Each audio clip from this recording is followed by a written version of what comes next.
राम दोस्तों, राम और सीता का अयोध्या के लिए प्रस्थान सुनिए।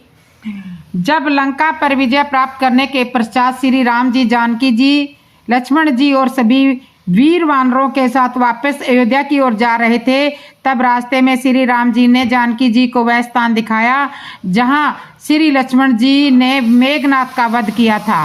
श्री रघुवीर जी ने कहा, हे सीते, रणभूमि देखो, लक्ष्मण ने यहाँ इंद्र को जीतने वाले मेघनाथ को मारा था। वह स्थान भी श्री राम जी ने सीता जी को दिखाया जहाँ पर हनुमान जी और अंगद जी ने राक्षसों को मारा था।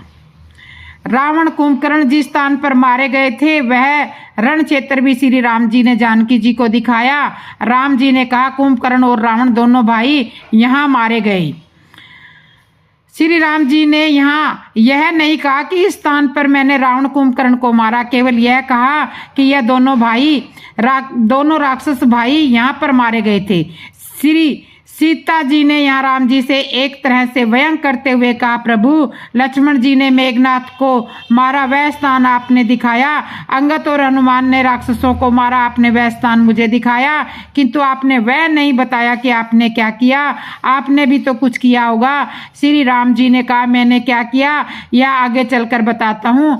कितना उदार चरित्र है श्री राम जी का, अपनी प्रशंसा अपने मुख से करना ही नहीं चाहते हैं। रावण कुंभकर्ण जैसे महाविधर्मी राक्षस योद्धाओं को मारने के पश्चात भी भगवान यहाँ यह नहीं कह रहे कि इन्हें मैंने मारा, केवल इतना कहा है कि यहाँ मारे गए।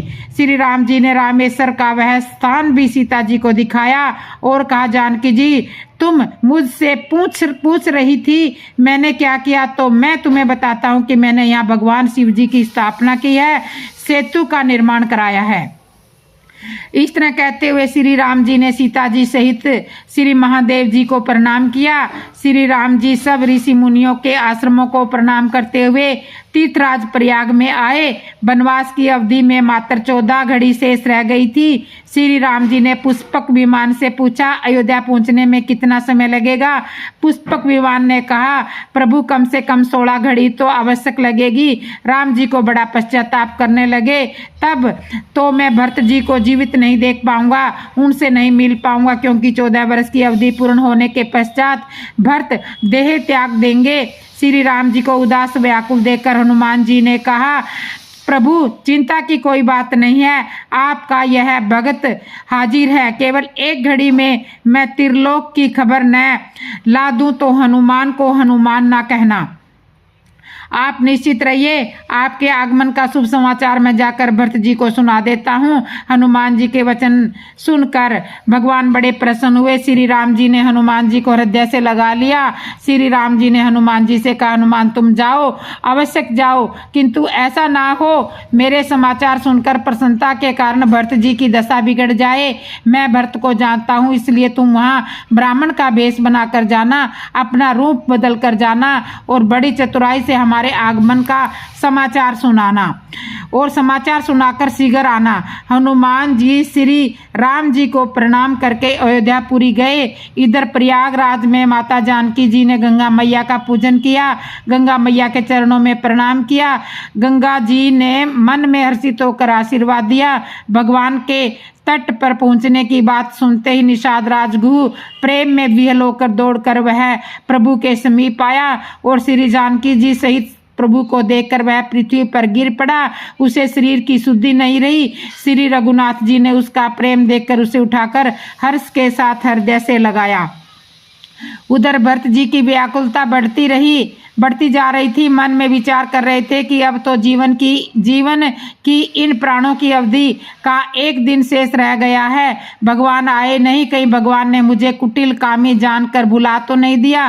संत कहते हैं, राम जी से मिलन में हमारे पास भी 1 दिन शेष है, किंतु भरत जी के प्रेम में और हमारे प्रेम में अंतर है। भरत जी अपने आप को कुटिल कामी मानते हैं और मानते ही नहीं, स्वीकार भी करते हैं। कुटिल कामी तो हम भी अपने आप को मानते हैं, किंतु हम अपने आप को केवल अपनी सज्जनता सिद्ध करने के लिए मानते हैं। हम लोगों को दिखाने के लिए अपने आप को कुटिल कामी मानते हैं ताकि लोग हमें सज्जन समझे, साधु समझे। हम कुटिल कामी हैं, ऐसा स्वीकार नहीं करते। हम मंदिरों में जाते हैं, बड़े प्रेम से आरती गाते हैं। मैं मूर्ख कल कामी, कृपा करो भरता। आरती आवश्यक गाते हैं, अपने आप को भगवान के समक्ष मूर्ख खल कामी कहते आवश्यक है, किंतु हम स्वीकार नहीं करते हैं। आरती के तुरंत पश्चात यदि हमें कोई मूर्ख कह दे, खल कामी कह दे, तो हम तुरंत क्रोध करने लगते हैं, किंतु भरत जी अपने आप को कुटिल कामी कहते ही नहीं, स्वीकार भी करते हैं। इसी कारण भगवान से मिलने का उन्हें संदेश आ जाता है। यदि यही स्थिति हमारी हो जाए, अपने आप को कुटिल कामी सच्चे हृदय से स्वीकार कर ले, भगवान के विरह में नेत्रों से आंसू बहने लगे, हमारे हृदय में भी यदि सदा एक रस राम जी की भक्ति सितर हो जाए, तो भगवान से मिलन में हमें भी देर नहीं है। हनुमान जी देखते हैं भरत जी राम जी के विरह में मगन हो रहे हैं, राम जी का सुमिरन हो रहा है और नेत्रों से जलधारा बह रही है। राम जी के प्रेम में मगन होना यह बड़ा अलग विषय है। राम जी के प्रेम में कभी कभार मगन हो जाना अलग बात है। तुलसीदास जी ने लिखा है, मगन तो कुंभकर्ण भी हुआ था, किंतु राम जी के रूप का स्मरण करके एक क्षण के लिए मगन हुआ था। भगवान के प्रेम में क्षणिक मगन होना यह भावुकता है, भक्ति नहीं। भरत जी राम जी के प्रेम में सदा मगन रहते हैं। भगवान के प्रेम में सदा मगन रहना ही भक्ति है और भरत जी भगवान के प्रेम में सदा मगन रहते हैं। इतने ही हनुमान जी ब्राह्मण का रूप बनाकर समाचार लेकर भरत जी के समक्ष उपस्थित होते हैं। राम विरह सागर मह भरत मगन मन होत। तो इस तरह से हनुमान जी भरत के पास में पहुंच जाते हैं। श्री राम जी के विरह समुंदर में भरत जी का मन डूब रहा था। उसी समय पवन पुत्र हनुमान जी ब्राह्मण का रूप धारण करके इस प्रकार आ गए मानो उन्हें डूबने से बचाने के लिए नाव आ गई हो। हनुमान जी ने देखा भरत जी का शरीर दुर्बल है, जटाओं का मुकुट बनाए हुए हैं, कुश के आसन पर बैठे राम नाम का जाप कर रहे हैं और उनके नेत्रों से आंसुओं की धारा बह रही है। राम जी के प्रति भरत जी की भाव भक्ति देखकर हनुमान जी मन में बहुत आनंदित हुए। हनुमान जी के नेत्रों में जल बरसने लगा। अपने मन में सुख मान कर कानों के लिए मानो अमृत के समान वाणी में हनुमान जी बोले, शत्रु पर विजय प्राप्त करके सीता जी और भाई लक्ष्मण जी सहित प्रभु आ रहे हैं। संत कहते हैं संदेश सुनाने की शैली कोई हनुमान जी से सीखे। कितना बढ़िया संदेश सुनाया, एक ही वाक्य में सारी बातें कह डाली और बातें भी बड़े क्रम से कही। सीता जी का हरण पहले हुआ था तो सीता जी का नाम पहले लिया, लक्ष्मण जी को शक्ति बाद में लगी तो लक्ष्मण जी का नाम बाद में लिया। हनुमान जी जानते हैं कि यदि मैं केवल इतना ही कहूँगा कि राम जी आ रहे हैं तो फिर एक नया प्रश्न बनेगा। लोग पूछेंगे आ तो रहे हैं पर शत्रु पर विजय प्राप्त करके आ रहे हैं या बिना उसके ही आ रहे हैं, इसलिए पहले से ही कह दिया कि शत्रु पर विजय प्राप्त करके आ रहे हैं। हनुमान जी जानते हैं कि अयोध्या में सब जानते हैं कि सीता जी का हरण हुआ था, तो प्रश्न करता यहाँ यह भी प्रश्न करेंगे कि सीता जी को साथ में लेकर आ रहे हैं, फिर कहना पड़ेगा हाँ सीता जी को भी साथ में लेकर आ रहे हैं। फिर तीसरा प्रश्न बनता है लक्ष्मण जी को शक्ति बाण लगा था तो साथ में लक्ष्मण जी भी है या नहीं, फिर उत्तर देना पड़ेगा हाँ लक्ष्मण जी भी साथ में आ रहे हैं। हनुमान जी ने किसी को कोई प्रश्न करने का अवसर ही नहीं दिया, एक ही वाक्य में सारा समाचार सुना दिया। संत कहते हैं यदि कोई संवाद दाता हो तो हनुमान जी जैसा होना चाहिए। हनुमान जी द्वारा यह सुंदर संदेश सुनकर भरत जी ने पूछा, भाई इतना सुखद समाचार सुनाने वाले आप कौन हो और कहाँ से आए हो? हनुमान जी ने उत्तर दिया, मैं पवन का पुत्र हूँ, जाति का वानर हूँ और मेरा नाम हनुमान है। हनुमान जी ने यहाँ पूरा परिचय देने के साथ साथ अपना काम भी बता दिया। मैं राम जी का सेवक हूँ। संत कहते हैं हनुमान जी के चरित्र को हमें हमारे जीवन शैली में अपनाने का प्रयास करना चाहिए। आजकल कुछ लोग लंबे समय के पश्चात अपने किसी परिचित से मिलते हैं तो प्रश्न करते हैं, पहचाना मुझे? सामने वाले को धर्म संकट में डाल देते हैं। यदि सामने वाला यह कह दे कि भाई मैं तुम्हें नहीं पहचान पा रहा, तो उस पर और अधिक प्रभाव जमाते हुए कहते हैं, याद करो हम तो पहले भी मिल चुके हैं। अब यदि सामने वाला किसी कारण से उसे नहीं पहचान पा रहा, तो उसके सामने इस तरह का झंझट पैदा करने की क्या आवश्यकता है, जबकि होना तो यही चाहिए कि जब हम किसी से मिले तो अपना पूरा परिचय दें। सामने वाले को क्यों उलझन में डालें? मिलने को तो हनुमान जी भी भरत जी से एक बार पहले मिल चुके थे, किंतु हनुमान जी ने यहाँ यह नहीं कहा पहचाना मुझे, सीधे सीधे अपना पूरा परिचय दिया। हनुमान जी ने जैसे ही कहा कि मैं कृपा निदान श्री राम जी का सेवक हूँ, तो भरत जी ने हनुमान जी को हृदय से लगा लिया और कहा, भाई राम जी के सेवक का स्थान मेरे चरणों में नहीं, मेरे हृदय में है।